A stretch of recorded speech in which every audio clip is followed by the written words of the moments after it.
Bom dia a todos.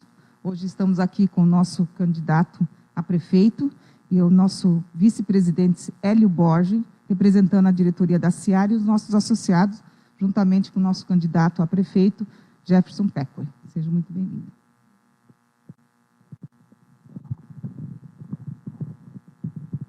Bom dia, senhor Jefferson Peccori. A Ciar lhe dá as boas-vindas e eu quero que já agradecer pela sua presença nessa apresentação, aceitando o nosso convite. Bom dia aos nossos associados e bom dia a todos que nos assistem. Senhor candidato, eu farei agora a leitura de uma mensagem da diretoria da Ciar. A Ciar é formada pela união de mais de 700 comerciantes e nunca importou-se com a cor da pele, religião ou visão política de cada um de seus associados.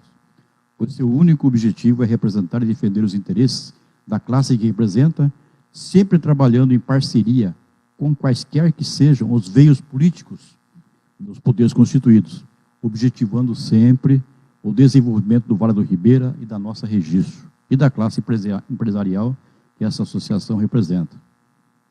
Com isenção exemplarmente nos seus mais de 50 anos de existência. Dito isso, candidato, eu passo para você a palavra para que durante 20 minutos você faça a exposição do seu plano de governo. Bom dia, seu Hélio. Bom dia, Valda. Bom dia aos presentes. Quero agradecer a presença da minha amiga e companheira de partido, Sandra Kennedy, aqui representando a nossa assessoria, e dar o bom dia a todos e todas que estão nos assistindo. Em primeiro lugar, quero parabenizar e agradecer o convite, dizer que numa democracia é fundamental que todos os setores, que podem também chamar de facções, se interessem por esse debate, porque a democracia não é um cheque em branco que a gente dá para um candidato. Muito pelo contrário, é uma conta que tem que ser muito bem calculada para que nesses 4 anos saia de acordo com o que foi dito na campanha, por isso a importância da campanha, dos debates, das entrevistas. Então, novamente agradeço o convite e parabenizo pela realização dessa série de entrevistas com 6 candidatos. A minha candidatura se dá no plano da necessidade de, pelo menos, 2 coisas urgentes. A gente colocar fim no que é uma série de políticas que não conseguiu desenvolver economicamente a cidade, que não deu conta das políticas sociais e que não fez de registro, com tudo possível para ser feito, uma cidade, um polo de educação. Então, começo aí dizendo que o nosso plano de governo tem um tripé muito claro, que aí vai ramificar para outras áreas. Desenvolvimento econômico, que é a geração de emprego, a preocupação com o micro e pequeno empreendedor, o dinheiro na cidade de registro, o polo educativo, porque sem uma educação de qualidade nós não vamos ter trabalhadores e qualificação para atingir esse objetivo, e nós temos hoje o pontapé foi dado e agora nós temos a condição de colocar em prática essa cidade educativa. E com isso, uma coisa que eu digo que não, o gestor, o prefeito não pode prometer, que é garantir o mínimo para que o trabalhador tenha saúde, para que o filho do trabalhador tenha uma educação de qualidade, para que a assistência social do município funcione e mitigue as consequências da pobreza, da desigualdade, que são as políticas, digamos, públicas sociais. Então, isso não pode ser uma promessa do gestor público, tem que ser uma realidade, tem que encarar isso como uma obrigação de governo. Agora, o desenvolvimento econômico, eu vejo que é uma opção política do grupo que assume a prefeitura. Tem grupos políticos que fazem a opção de enxergar que a cidade vai se desenvolver sozinha, sem a indução do poder público. E a gente sabe que o SEBRAE, que várias instituições que são muito sérias para o desenvolvimento econômico do país, elas, inclusive, reclamam que os municípios em cidades como a nossa, até 100 mil habitantes, têm um papel fundamental na medida em que ele é um grande comprador público, ele é um grande desenvolvedor de políticas econômicas a partir de sua ação social. Então, eu quero começar por aí. Do ponto de vista da geração de emprego, da geração de renda, nós queremos continuar com a Lei 914 de 2009, que foi aprovado no governo da minha colega Sandra Kennedy, uma lei espetacular, que é uma lei que garante incentivos para o desenvolvimento econômico da cidade. Por que essa lei é fundamental? Porque ela garante que, num período de 10 anos, a gente pode conceder incentivos fiscais para atrair médias e grandes empresas. Porque aí entra o diálogo. O incentivo à micro e pequena é fundamental. Mas a atração da média e da grande não deixa de ser importante na medida que, quantitativamente, elas geram muito empregos também. Então, nós vamos colocar essa lei embaixo do braço, a Lei 914 de 2009. A Sandra sempre disse que deu um trabalho enorme para aprovar, mas foi aprovada. Hoje é uma lei diferencial no todo o Vale do Ribeira. Se a gente procurar, não há uma legislação parecida.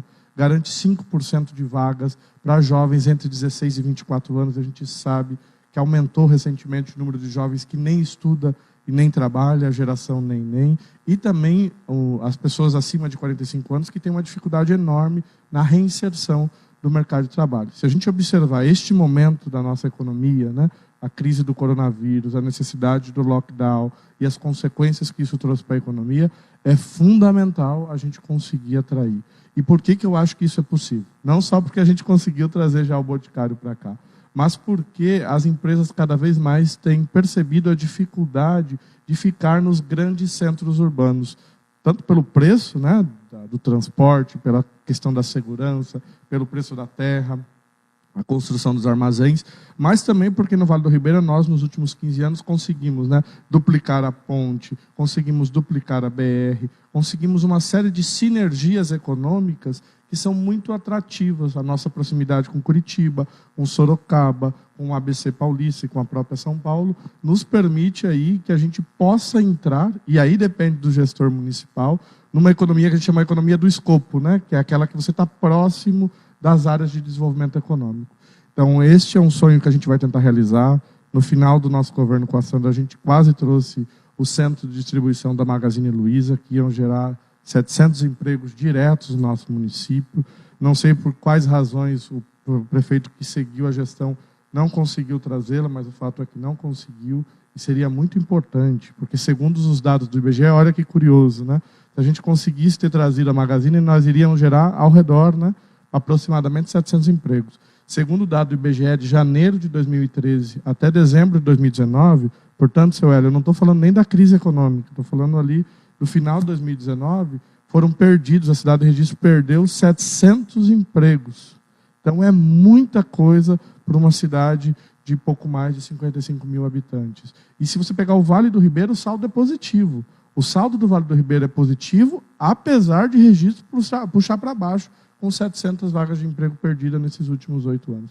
Então, para mim é fundamental, porque o desenvolvimento econômico, por isso que é o tripé, ele não está separado, né? Se você tem inequidade econômica, se você tem desaceleração da economia, você vai ter aumento da pobreza, e a chance disso resultar em aumento da criminalidade e aumento da violência é muito clara. Então, quando a gente fala que só a polícia não vai resolver o problema da violência, é isso que a gente quer dizer. A violência, o tráfico, o número de jovens perdidos para o tráfico no Brasil tem muito a ver com a falta de oportunidades econômicas e com o desenvolvimento econômico. E aí nós queremos também usar a minha experiência. Eu sou formado em Relações Internacionais, trabalhei 3, 4 anos com a parte de comércio exterior, uma parte que eu gosto bastante. Fui procurar especialização na Espanha, fui procurar especialização no Chile, fui convidado para representar o Brasil no Fórum de Desenvolvimento Econômico Sustentável nos Estados Unidos, em Nova York, na ONU, e representar o Brasil na Rússia. E nesses locais pude aprender políticas públicas, porque se a gente não foi por acaso que eu escolhi essas regiões, né? O sul da Rússia, a Crimeia, é uma região muito pobre, muito parecida com o que a gente estabelece, que é o Vale do Ribeira, digamos, o deserto do estado de São Paulo. A mesma coisa do sul da Espanha, onde eu estive, que é a região da Andalucia, que eles receberam as chamadas políticas de coesão social da União Europeia. E em Nova York eu pude expor algumas das minhas ideias para isso acontecer. O Chile é a mesma coisa, é um experimento econômico na América Latina muito diferencial, porque diminuiu o tamanho do Estado na economia, e pude perceber o que isso trouxe de positivo, o que isso trouxe de negativo. E percebendo isso, que eu tenho uma ideia que eu acho que pode dar muito certo, em virtude do que eu já expus no primeiro ponto, que é a questão da gente trazer um porto seco para Registro. Muito parecido com a ideia da gente ter um CD, né, um centro de distribuição. O Porto Seco vai utilizar essa proximidade que a gente tem com o Porto Santos.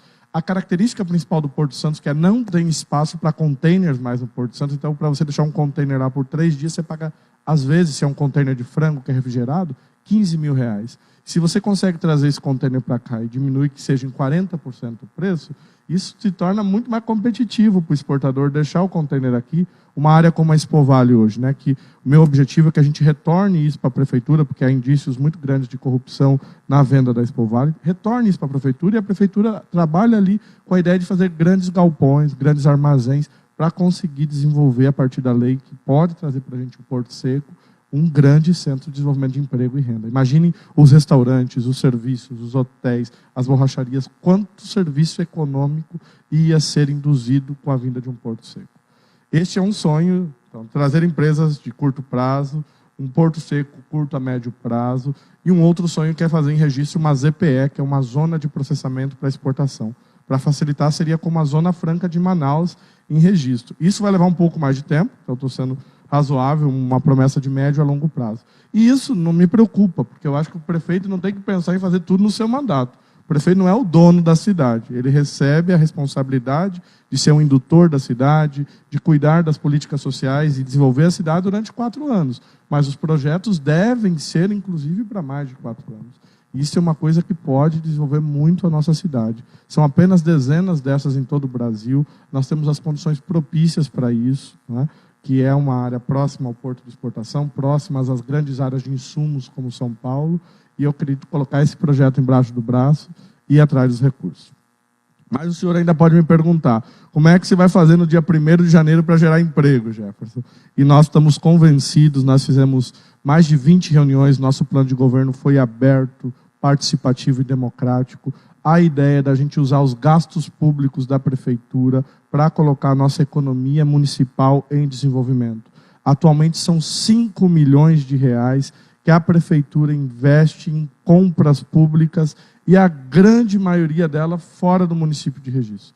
Então nós vamos colocar embaixo do braço a Lei 123 de 2006, a lei que dá privilégios para pequena e microempresa com licitações até 80 mil reais, porque não é só cumprir a lei, você tem que levar ao conhecimento das micro e pequenas empresas a existência da lei, como participar de um leilão, como se gabaritar para isso. Então, o papel do prefeito é muito mais do que dizer, não, vamos aplicar a lei. Ele tem que induzir a aplicação da lei. Então, fundamental a gente mostrar para as nossas micro e pequenas empresas que existe essa lei. E mais do que isso, algumas ainda vai ser muito difícil, né? A compra de uniformes, que é uma compra milionária, vai ser muito difícil a gente faturar isso em várias, 10, 20 compras de 80 mil reais. Então, a gente pensa em transformar em benefícios para, no caso dos uniformes, para as mães e para os pais da escola. Por que isso é muito interessante? Porque com os benefícios a gente pode cadastrar, por exemplo, as costureiras, as mulheres que são costureiras MEI, as cooperativas, e com um cartão de uniforme escolar, como já é feito em Salto, como já é feito em Votorantim, em várias cidades do interior gaúcho e do interior do Ceará, nós vamos fomentar que nós vamos no pequeno e comprar deles. São 6 mil uniformes só da educação. A gente não está falando nem dos uniformes da saúde, nem dos uniformes das merendeiras, nem do desenvolvimento agrário. Então, vejam o potencial para a gente empregar, e que eu digo, isso é fundamental para a gente desenvolver a nossa cidade, para a gente acabar com a violência, para a gente acabar com a desigualdade social. Então, fazemos isso e para as outras áreas. Por exemplo, cesta básica. Como é que ocorre hoje a cesta básica? Uma licitação, geralmente as empresas das grandes cidades, por estarem próximos dos transportadores e tal, têm vantagens e oferecem melhores preços. Então, agora acabou de sair uma compra de 600 mil reais, que serão os kits escolares, que foi uma lei aprovada, enquanto eu fui assessor da vereadora Sandra, escrevemos juntos a lei, e essa lei foi aprovada, que obriga, durante a pandemia, que o governo distribua comida para as crianças que frequentam as escolas. Essa compra é feita fora. Então, imagina que são 600 mil reais que vão para fora de registro, e se a gente transformasse num benefício, o pai e a mãe podiam ir na mercearia lá na Vila Nova, na mercearia lá no Arapongal, e comprar uma lista de produtos que a gente vai cadastrar, para não ter produtos alcoólicos, para não ter cigarro, e isso vai gerar uma economia que não fica na cidade. Com isso, a gente vai conseguir acumular mais impostos. Com isso, de repente, o mercadinho lá vai contratar um repositor, um novo caixa, ou aumentar o salário do que estão lá. Então, isso vai gerar uma sinergia, um círculo virtuoso muito importante para a nossa economia. E não é pouco dinheiro, é 5 milhões de reais. Se a gente pegar uma estimativa bastante conservadora, cada 1 milhão de investimento público em compras, você tem aí de 25 a 50 empregos que podem ser gerados. Nós estamos falando de uma possibilidade de geração de emprego, só com isso, de até 250 empregos. Não é uma coisa pouco importante, é uma coisa muito importante e muito fácil de ser feita, que a gente pode estabelecer com critérios, com a participação da CIAR, com a participação dos pais, da mãe, da sociedade local, para o desenvolvimento econômico. E aí eu queria entrar, porque faltam 7 minutos, nas demais políticas, que o desenvolvimento econômico é a política que gera emprego, mas precisa que as outras funcionem. O trabalhador doente não vai conseguir trabalhar. Por isso que a gente precisa que a saúde pública funcione. E nós temos um problema enorme aqui, tanto com relação ao combate ao coronavírus, quanto com relação à nossa saúde básica hoje na cidade de Registro. Nós não temos efetivamente uma política de educação e fiscalização com relação às medidas do coronavírus, e mais do que isso, na exata medida em que não se centralizou, nós temos 4 UBSs, né? As outras são postos de saúde da família. Você tem unidades que são mais complexas, tem especialistas, como ginecologistas, etc. e tal. Só um minuto. Na medida em que não se centralizou esse atendimento, nós perdemos a oportunidade da população ser atendida nos seus vários postinhos de saúde, digamos assim. O que a gente defende imediatamente quando a gente assumir, e não vai ter a vacina para janeiro, a vacina, na melhor das hipóteses, virá em abril ou em maio, se o governo federal decidir comprar, e uma coisa que eu quero dizer depois é que nós temos leis federais que permitem que o município faça isso a partir da paradiplomacia, sem a intermediação do governo federal. A gente pode depois detalhar como isso pode ser feito, mas na melhor das hipóteses é abril, mesmo que o município compre sozinho essas vacinas. Então nós vamos ter que centralizar para os postinhos voltarem a funcionar. E se tem gente aí com pneumonia que não está tendo um acompanhamento, gente com pressão alta que não está tendo um acompanhamento, gente com diabetes, é o trabalhador do comércio, que muitas vezes sofre dessas doenças crônicas, que não está tendo acompanhamento por falta de uma organização da saúde. Nós temos que lutar para ter equipes de bloqueio ou brigadas de saúde, como a gente preferir falar, para ir naquelas áreas onde tem mais casos, você identificar a família, fazer o que a gente chama aí do censo, né, de entender de onde veio o contato, do inquérito. Então nós precisamos dessa capacidade e nós não temos hoje, por falta de iniciativa da nossa Secretaria de Saúde. E isso é muito claro que a gente vai ter que colocar em prática. Dos postinhos, as mesmas coisas. As agentes comunitárias estão em número suficiente e são o principal elo entre a saúde e essa população que é atendida no bairro, porque ela vai saber quem foi na UPA e passou e está tendo um atendimento em casa. E hoje, como a gente não tem o número de agentes comunitários suficiente, o que acontece? Elas não conseguem dar conta do trabalho delas, que é ir fazer essa identificação, e ficam fazendo trabalho administrativo, entregar a data do consulta, remarcar, que não é o trabalho da agente comunitária de saúde. Não é, por exemplo, também fazer o trabalho do agente de endemias, que a gente não tem. Então, há uma falta de organização muito latente no que diz respeito à atenção básica. A gente precisa trabalhar com a ideia de estender os horários dos postinhos durante a pandemia, para não acumular, então, hora marcada para ser atendido, atender até as 9 horas da noite, para não ter gente com risco de ser contaminada. A gente precisa de soluções e modernidade. Eu acho que boa parte das nossas soluções da nossa cidade hoje passam pela modernização da gestão pública, por colocar cargos e técnicos com capacidade, não fazer das secretarias puramente entes políticos de um projeto político. A secretaria é um ente técnico do projeto político. Nós não podemos perder essa chance de discutir como vai ser a volta da pandemia se a gente não chama os técnicos, porque a realidade no centro é uma, mas quando você vai para o Xangri-Lá, a realidade é outra. Imagine a realidade no Votupoca, que está sem enfermeiro há mais de 6 meses. Imagine a realidade no Arapongal Oeste, que está sem médico há vários meses. Então, é uma realidade muito dura para você dizer, vamos reabrir o atendimento para todo mundo da mesma maneira. E não é assim que a gente pensa que deve ser feito, e a gente vai colocar em prática medidas de escutar, principalmente aquele que está na ponta e sabe o que está acontecendo no seu território. A educação é fundamental, porque a gente precisa de uma cidade que tenha vagas em creche para a mãe que trabalha. Mesmo a mãe que não trabalha, ela tem uma função muito importante no lar, né? Tem alguns países até que estão pagando salário mínimo para as mulheres do lar, como é o caso do Equador, alguns países da Europa. Eu não vou dizer que a gente vai fazer isso, que a gente não tem saúde econômica para isso. Seria o ideal. Mas a gente precisa entender que a creche é o direito da criança, é o direito do desenvolvimento psicossocial da criança. E nós não geramos, e agora eu falo muito sério porque eu tenho uma filha de 2 anos, ficou 6 meses esperando para entrar na creche municipal, nós não geramos, Hélio, uma vaga em creche nos últimos 8 anos. Caímos, inclusive, quase em centena de vagas nos últimos 8 anos. Nós fechamos 13 escolas municipais e abrimos um presídio. Então, eu defendo que essa cidade educativa seja a cidade da educação básica, a cidade do ensino médio. A gente tem que atuar para o município voltar a ser um comprador da merenda escolar com força, porque aí a gente vai ajudar o desenvolvimento do pequeno agricultor lá no campo, para ajudar ele a ficar no campo, não vir para a cidade, não atolar as nossas zonas periféricas, não ficar desempregado, gerar emprego e sinergia no campo. Então, muito importante a gente voltar a comprar. No final do nosso governo com a Sandra, a gente comprava 70% dos recursos da merenda escolar dos pequenos agricultores. Nós caímos para 30%, 40% nos últimos anos. Então, foi uma perda enorme de capacidade de compra da prefeitura, naquele mesmo esquema que eu falo de indução daqueles 5 milhões que a gente tem. Então, a gente precisa recuperar as nossas escolas, eu digo também da capacidade de investir nos nossos profissionais da educação, que estão desvalorizados. A gente conseguiu, quando foi governo, fazer o concurso, fazer o plano de carreira, né, concurso para diretor, contratar mais profissionais. Hoje a gente precisa aprimorar esse sistema, voltar a ter formação para os professores, voltar a ter profissionais na educação, como psicólogos, como assistentes sociais, para identificar os gargalos e permitir o desenvolvimento da educação como um pilar fundamental para essa cidade, que eu chamo de uma outra cidade possível, que é uma cidade que gera emprego, uma cidade que casa as políticas sociais, né? O que é mais importante, emprego ou saúde? É uma política que é uma resposta que não dá para responder, né? No comércio, se o trabalhador estiver doente, ele vai contaminar mais gente, ele vai ser improdutivo, então ele tem que estar saudável. Como ele vai estar saudável se o PSF só tem uma consulta para 3 meses quando ele está doente? Não é possível a gente continuar. E eu digo, é muito efetivo a gente contratar mais agente comunitário, não é caro, e sei de onde a gente pode tirar dinheiro. Tem contratos aí milionários. Por exemplo, nós temos profissional para fazer ultrassom, temos máquina, e a prefeitura terceirizou num contrato de mais de R$200 mil.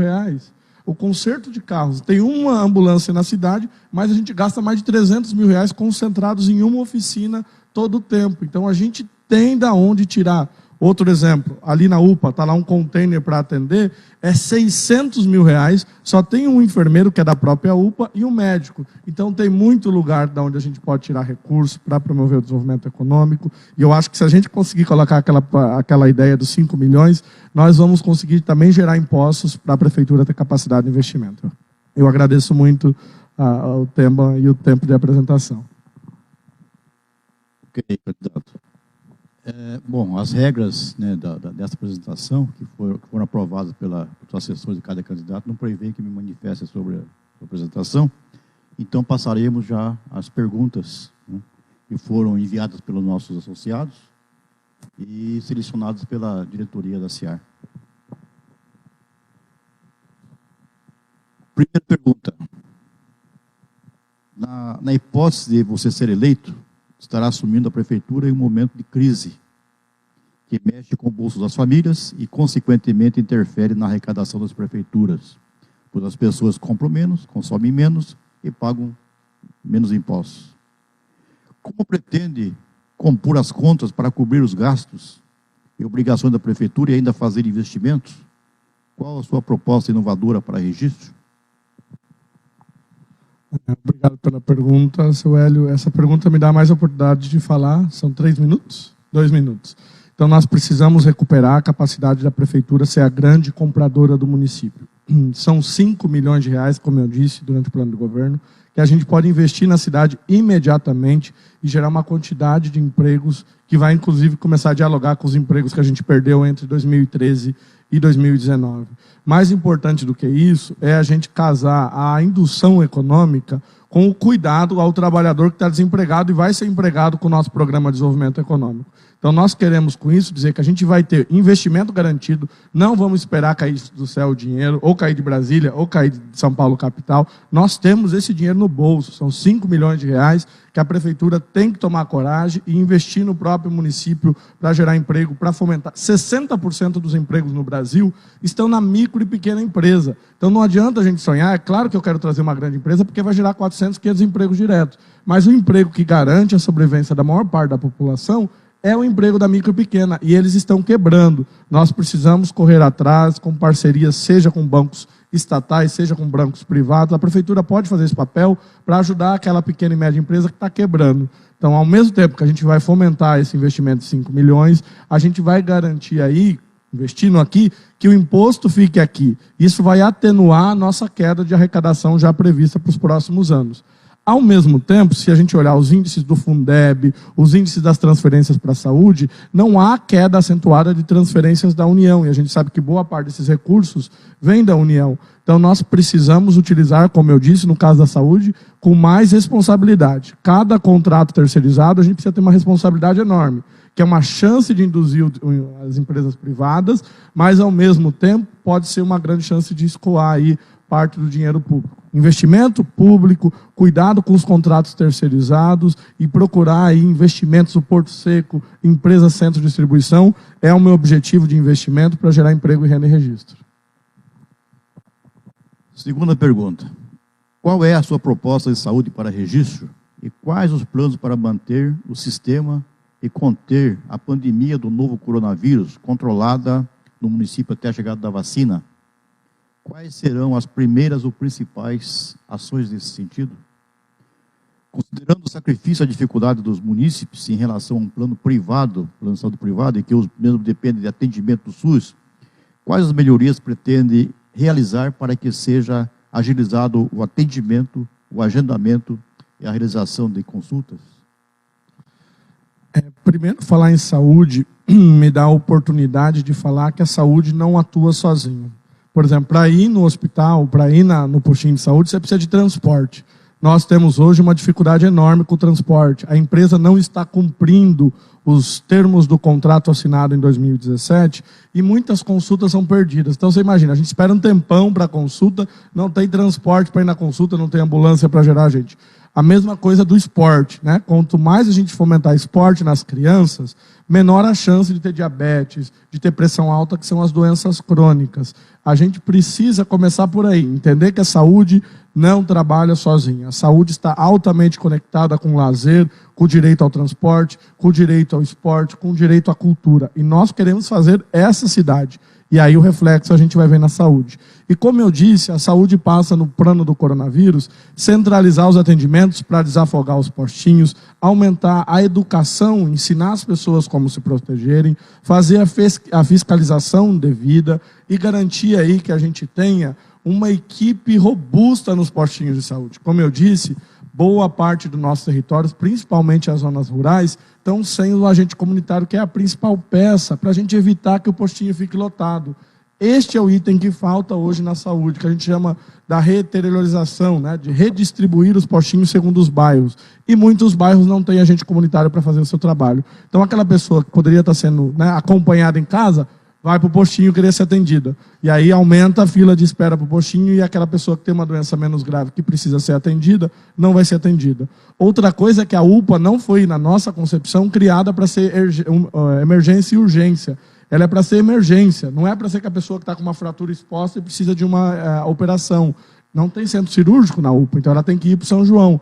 Na medida em que a gente organizar isso, nós vamos conseguir redistribuir e desafogar a UPA. Terceira pergunta. Como pretende incrementar o setor do turismo para atrair mais visitantes e empreendimentos para a nossa cidade? Quais os parceiros e o apoio irá buscar para executar esta ação? O turismo é o que a gente chama da economia criativa. É muito importante porque é um dos pilares da nossa região. Registro, apesar de não ter as mais belas paisagens, tem a maior gama de serviços. Então, nós podemos ser, com relação ao turismo, a cidade servidora, onde a pessoa vai dormir, onde a pessoa vai se alimentar, onde ela vai fazer compras no nosso comércio. Então, este é o nosso papel. Como é que a gente pode atrair o turista estrangeiro? Porque ele não vai vir sozinho. Os locais que deram certo, Costa do Sauípe, pega a região norte da África, são locais que vão procurar o turista. O que a gente tem hoje que é gratuito, que a gente pode usar? A Apex, Agência de Promoção de Exportações de Serviços e Produtos Brasileiros. A gente tem Apex em Dubai, tem Apex na Europa, tem Apex na Ásia. Então nós temos Apex em Cuba, nós temos Apex nos Estados Unidos, em Miami. É uma grande oportunidade da gente ter lá alguém para vender. A gente pode fazer isso de maneira individual, mas vai ser muito mais efetivo se a gente conseguir fazer isso regionalmente, com o apoio que tem do SESC, com o apoio que tem do SEBRAE, para a gente mostrar os nossos produtos e conseguir atrair, por exemplo, esse grande vínculo que a gente tem com o japonês. A gente sabe que o turista japonês é um dos que mais gasta dinheiro viajando para fora. Por que a gente não usa esse potencial? Claro, para isso nós precisamos que a Secretaria de Turismo funcione, que a gente reabra os 2 museus que a gente tem, Museu da Imigração Japonesa e o Museu Ribeirinha, valoriza a cultura africana, cultura indígena, os dois estão fechados. Então nós não temos museu nem para as nossas crianças da escola, nem para o turista. Reforçar a necessidade de a gente ter elementos culturais que sejam atrativos para a vinda do turista para registro, garantir então investimento, garantir parcerias público-privadas com empresas que têm muito interesse nessa área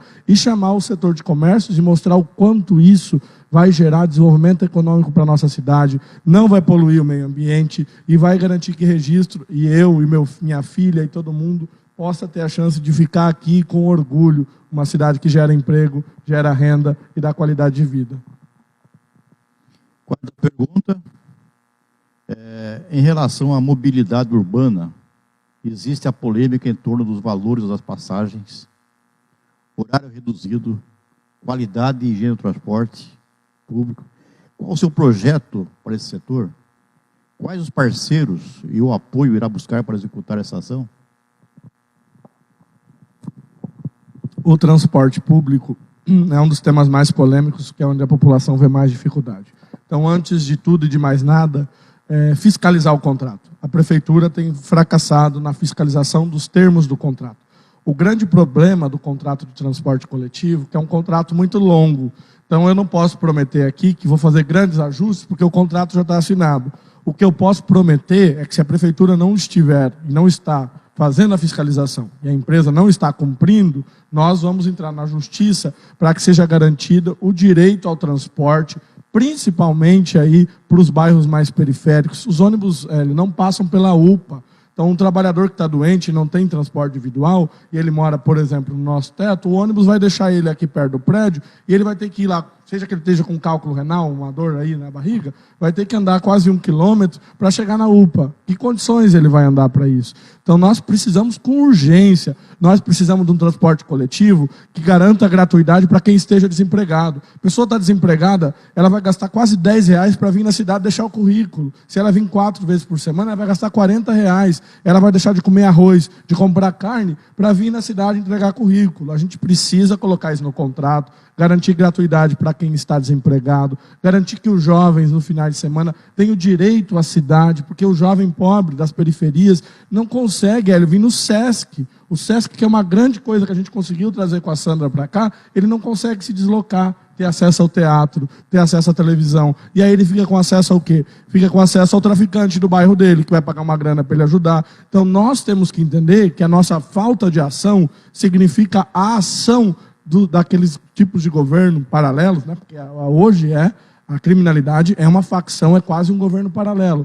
Precisamos atuar nesse sentido, revisar os termos do contrato, entrar na justiça quando for necessário e, principalmente, garantir que o transporte é direito do trabalhador, da trabalhadora e de todo cidadão da cidade de Registro. Quinta e última pergunta. Você tem 3 minutos para responder essa pergunta. Para concluir a nossa entrevista, porque o senhor é a melhor opção de candidato para registro. Afinal, será prefeito da maior cidade do Vale do Ribeira. E qual a proposta para o comércio e futuras parcerias com a ACIAR? Eu sou o Jefferson Pécori e eu quero ser prefeito dessa cidade de todo jeito. E a ACIAR vai ser fundamental. Conforme eu disse, se a gente conseguir colocar em prática as compras do governo na cidade de Registro, eu sei que a ACIAR já tem um cartão social que chama Crédito. E isso vai ser fundamental se a gente conseguir afunilar os laços e mostrar o quanto isso já vai ampliar, porque você já tem estabelecimentos cadastrados, vocês vão conseguir expandir esse cartão para os beneficiários e a gente vai conseguir já dinamizar. Imaginem para 2021 a gente já conseguir fazer 6 mil uniformes, tirar todas as mulheres, principalmente que é um setor que abriga muitas mulheres, né, da violência doméstica porque não tem autonomia econômica, de fomentar a renda na família, com a parceria com o ACIAR, nós queremos que isso já está balizado e a gente sentar e ter iniciativa do poder público. Que não pode a prefeitura não fazer, demorar 7 meses. Em 7 meses a prefeitura entregou 2 cestas para as famílias e às vezes nem são os itens que a família precisa. Então é uma arrogância do poder público que acha que entende e gasta os R$98 da cesta da maneira como acha plausível e fora do município. Não gera imposto, não gera emprego aqui. Então a ACIAR vai ser fundamental nisso. Eu tenho 31 anos, posso parecer jovem, mas nós tivemos na década de 90 um prefeito tão jovem quanto eu, que é considerado por muitos um bom prefeito. Mais do que isso, nós temos a chance de ganhar, porque essa é uma eleição bastante multipolar. Nós temos 6 candidatos, então não é uma eleição polarizada. Então o jovem Jefferson quer ser eleito para a gente ter chance em Registro de construir uma política duradoura, moderna. Eu peço sua oportunidade para a gente trazer a modernidade para Registro. Nós estamos deixando a oportunidade passar. Temos o Instituto Federal, o SENAC, a Lei 914 de 2009 de incentivos fiscais, temos a Lei da Micro e Pequena Empresa, a 123 de 2006, e nós não colocamos isso embaixo do braço para procurar investimentos. É uma pena o que a gente está fazendo com a cidade de Registro. Eu sou de Registro, tive a oportunidade de estudar fora com o ProUni, tive a oportunidade de fazer mestrado e doutorado com bolsa do governo, fui convidado para estudar na Espanha, onde aprendi política pública, no Chile, me sinto qualificado, participei do Conselho Municipal de Saúde e entendi o que a gente está precisando para a saúde. Participei de uma associação de crédito solidário, a gente dava crédito solidário para pequenos empreendimentos, como produção de chips de banana, lanches, como é o caso do Japa Lanches, para confecções, o caso aí do Novo e Velho Jeans. Então, nós temos o conhecimento. E eu estive junto nesses últimos 4 anos, quando eu regressei. A minha filha estuda na creche pública. Eu acho que o gestor tem que entender o que falta no serviço público, que é o que a maioria precisa saber. Então, eu me sinto preparado tecnicamente, preparado do ponto de vista da realidade, e eu acho que nós temos um grande trunfo para voltar a governar Registro. O governo da nossa ex-prefeita Sandra foi um governo excepcional, gerou emprego, desenvolveu a cidade, desenvolveu a educação e gerou oportunidades para o futuro. É por isso que eu quero ser o prefeito de Registro este ano, para os próximos 4 anos. Ok. Bom, já partindo para o encerramento dessa apresentação, candidato, você tem 3 minutos para considerações finais.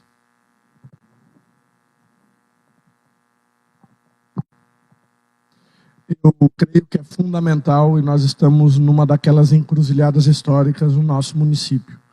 Nós podemos escolher como a gente vai desenvolver a nossa cidade nos próximos 4 anos.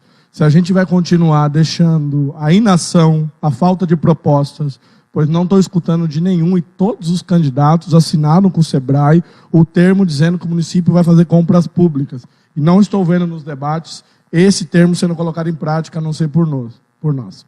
Então, quero nesses próximos 4 anos, colocar um plano de investimentos na nossa cidade, modernizar a nossa economia, trazer para cá setores importantes que a gente conseguiu. Hélio, nós conseguimos trazer engenharia da automação para o Instituto Federal. Nós podemos muito atrair empresas de empregos, com salários maiores para cá em números bastante elevados. Então, nós temos que acreditar que nós temos uma oportunidade de eleger um prefeito jovem, um prefeito que viajou para estudar, fui me qualificar, não fui passear em Paris em férias, não. Eu fui na Europa estudar, fiquei 1 ano rolando duro. Se não fosse aprovado, tinha que devolver o dinheiro para o governo federal. Então, eu tenho muito orgulho dessas oportunidades, tenho muito orgulho da equipe que a gente está formando. Em cada área, nós temos um bom número de técnicos que está descontente, como eu falei, com a saúde, com a educação, com a assistência social. Eu não vou dizer os nomes aqui, porque a chance deles serem perseguidos assim que eu revelar o nome deles é muito grande. Mas, para você ter uma ideia, nós temos um plano de governo robusto, com 20 reuniões, 200 pessoas participando. Eu desafio que candidato teve um plano de governo tão robusto como o nosso. Nós escutamos os jovens, escutamos os idosos, escutamos os empresários, escutamos as pessoas desempregadas, e nós estamos bastante convencidos. Nós precisamos retomar boa parte da cidade que a gente sonhou quando a Sandra foi prefeita, que foi capaz de trazer para cá o SESI e o SENAI, em diálogo com a Fiesp, que trouxe para cá o Instituto Federal, que trouxe para cá a Boticário, que trouxe para cá praças em áreas periféricas. Quando a gente fez uma praça tão bonita, igual aquela praça que a gente tem na Vila Nova, e aquela praça é para levar cultura e esporte para o jovem, não é para ficar cercada e fechada. A gente tinha internet nas praças públicas para tirar o jovem do gueto, mas não, a gente pôs fim em todas essas políticas. Me parece que o objetivo principal das políticas dos últimos 8 anos foi prejudicar o empresário, porque a gente viu que o prefeito fechou a cidade sem nenhum plano para retomar o desenvolvimento econômico. Então, um prefeito que é empresário, que poderia ter feito muito mais. Então, nós acreditamos que continuar nesse projeto que teve nos últimos 8 anos não é a saída para a cidade. Tem a opção que diz que é renovação, mas a renovação precisa de proposta concreta para desenvolver. Não pode ser um cheque em branco. Nós temos história, já governamos a cidade, fizemos muito. Nós temos presente, estivemos na Câmara e aprovamos leis fundamentais para o gestor público, e nós temos futuro, e eu acho que o futuro é Jefferson Pécori prefeito, com a juventude, com a experiência e com a renovação que Regis precisa. Ok. Candidato, quero aqui mais uma vez agradecer a sua presença aqui, que atendendo o nosso convite, né, em fazer, expor o seu plano de governo. Queria dizer que, com certeza, este é um momento político de grande importância para o nosso município. Quando a ACIAR, enquanto instituição aglutinadora da força dos empreendedores que impulsionam o município e a região na economia, gerando emprego e renda para milhares de pessoas, e que de forma democrática, republicana, abre a palavra a todos os candidatos majoritários, oportunizando esse espaço para que nossos associados e a população em geral possam tomar ciência das propostas de cada um dos candidatos. Candidato, sucesso na sua jornada. E como lembrança desse encontro, eu quero lhe fazer a entrega de um livro do presidente da FACESP, tá? O Alfredo Kutaiti.